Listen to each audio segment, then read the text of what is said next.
2021년 4월 29일 목요일 큐티 가이드 시작하겠습니다. 오늘 함께 묵상하실 말씀은 에스겔 47장 13절에서 23절까지의 말씀입니다. 오늘 본문은요, 공평과 정의의 분배로 만족한 땅이란 제목으로 함께 살펴보겠습니다. 오늘 본문에서는 생명의 물을 흘려보내는 복된 성전을 중심으로 회복될 이스라엘의 그 새 땅의 경계와 분배의 범위, 또한 방법, 규정 등을 알려주고 있고요. 12지파에게 공평하게 땅을 분배하되 혈통적으로는 이스라엘에게 속하지 않은 타국인에게도 주어질 그 기업에 관해서 소개하고 있습니다. 오늘 본문에서 이 이스라엘의 땅의 경계를 확인시켜주는 것은 이스라엘 백성에게 각각의 기업을 나누어 주기 위함도 있고, 뿐만 아니라 하나님의 회복의 약속이 마침내 성취되어서 완성되었음을 말해주고 있습니다. 내용 관찰 함께 살펴보겠습니다. 첫 번째는요, 12지파에게 기업이 어떻게 분배되고 있습니까? 라는 질문입니다. 14절입니다. 내가 옛적에 내 손을 들어 맹세하여 이 땅을 너희 조상에게 주겠다고 하였나니 너희는 공평하게 나누어 기업을 삼으라. 이 땅이 너희의 기업이 되리라. 아멘.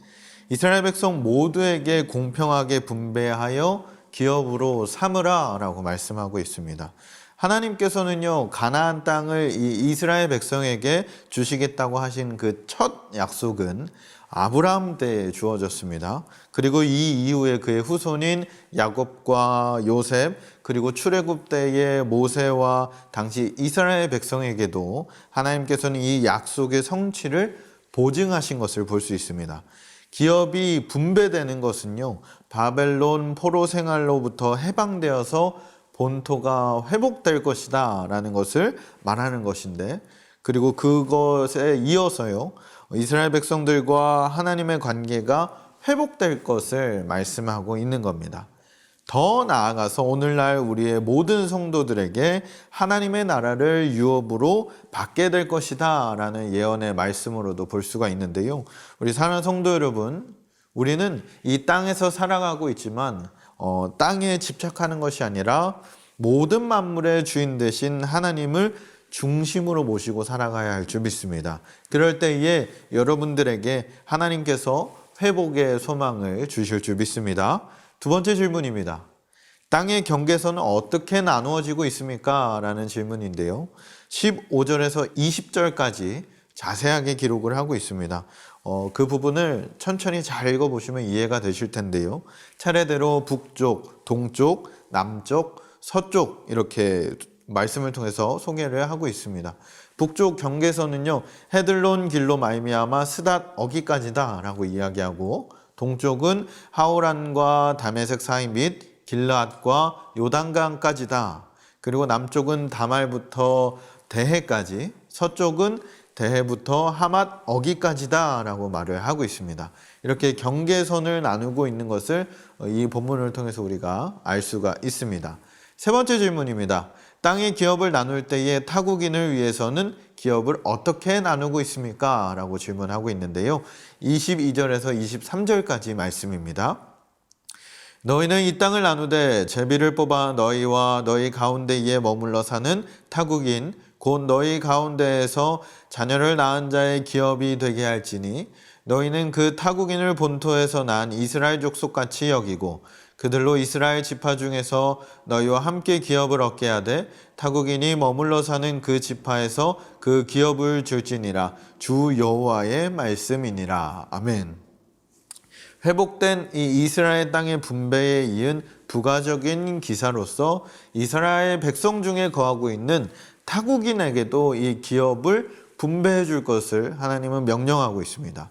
본문에서 이 타국인의 정체에 대해서 아주 명확하게 드러내고 있는데요. 이들은 단순히 이스라엘 땅에 살고 있는 이방인이 아니고요.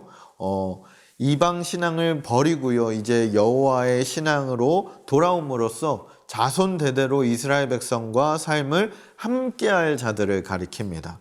그래서 이들에게도요, 제비를 뽑아서 기업을 나눠주라고 그렇게 명령하신 것을 볼 수 있습니다.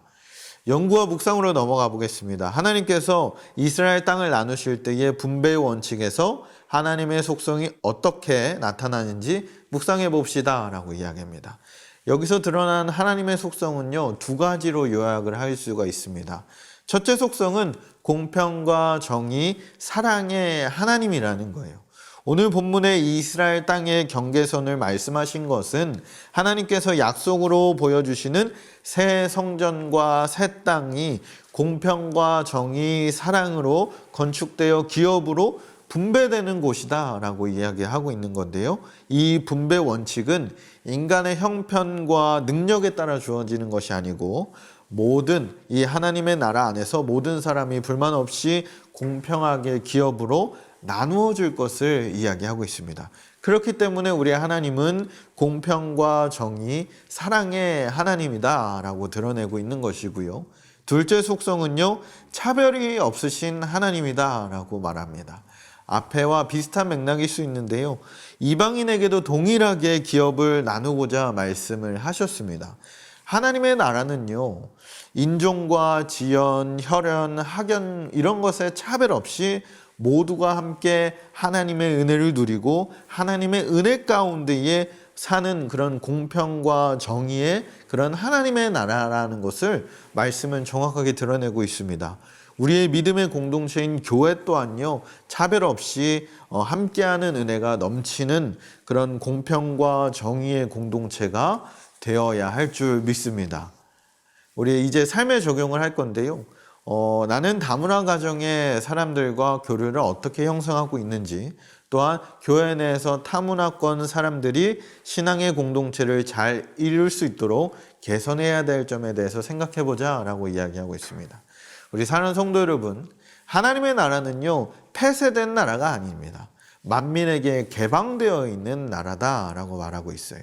즉 자신의 그런 죄악을 참회하고 그리스도의 복음을 받아들이는 모든 인생들이 참여할 수 있는 복된 나라가 바로 하나님의 나라인 줄 믿습니다. 그러면 나 자신은 과연 하나님의 나라의 시민인가? 하나님의 나라를 추구하며 살아가고 있는가를 우리가 생각해 볼 수 있습니다. 우리는요, 이 시대를 함께 살고 있는 그런 타국인들이 굉장히 많이 있음을 볼 수 있습니다. 굉장히 멀리 떨어진 곳에서 우리 대한민국 땅까지 와서 돈을 벌기 위해 그런 노동 현장에서 일하는 외국인 노동자도 있을 거고요. 국제 결혼을 통해서 자연스럽게 우리 사회에 들어온 다문화 가정도 있을 거고 유학생도 있을 겁니다. 그런 모든 사람들이요, 복음 안에서 한 형제요 자매임을 우리가 깨달아야 할 줄 믿습니다. 하나님 나라에는 차별이 없다고 이야기합니다. 그래서 차별 없이 받아들여서 함께 그 은혜를 나누는 공평과 정의와 사랑의 나라, 차별 없는 곳이 바로 이 땅이 되어야 할 줄 믿습니다. 오늘 하루를 살아가실 때에요, 우리가 하나님의 나라의 천국 백성으로 살아가기에 부족함 없도록 또한 능력 채워달라고 그렇게 함께 기도했으면 좋겠고요. 우리의 공동체가 또한 우리의 교회가 이런 공평과 정의와 사랑의 공동체 되게 해달라고, 더욱 나아가서 우리 맑은생광천교회 모든 성도분들이 하나님의 은혜를 함께 나눌 수 있는 복된 성도분들 되시길 주님의 이름으로 축복합니다.